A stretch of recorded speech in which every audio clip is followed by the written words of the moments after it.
Mga kapuso, sa mga maagang bibisita sa sementeryo o bibiyahe bukas para sa undas, paghandaan ang posibleng pag-ulan sa ilang bahagi ng bansa.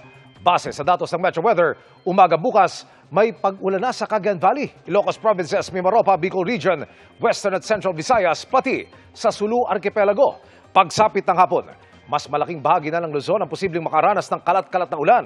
May malalakas na buhos ng ulan sa ilang lugar gaya ng Mimaropa, Malawakan at halos buong Visayas at Mindanao na rin ang uulanin. Mataas ang banta ng baha o landslide dahil sa matitinding ulan. Nananatili rin ang tsansa ng thunderstorm sa Metro Manila lalo bandang hapon at gabi. Ang mga posibleng pag-ulan sa bansa ay dahil sa 4 na weather systems na makakaapekto sa bansa, kabilang ang Intertropical Convergence Zone o ITCZ, easterlies, amihan at shear line. Base naman sa latest outlook ng Pag-asa, posibleng may mga sama ng panahon na mabuo sa paligid ng bansa sa mga susunod na araw. Isa rito ang posibleng maging bagyo at pumasok sa PAR sa unang linggo ng Nobyembre. Kaya patuloy na tumutok sa updates.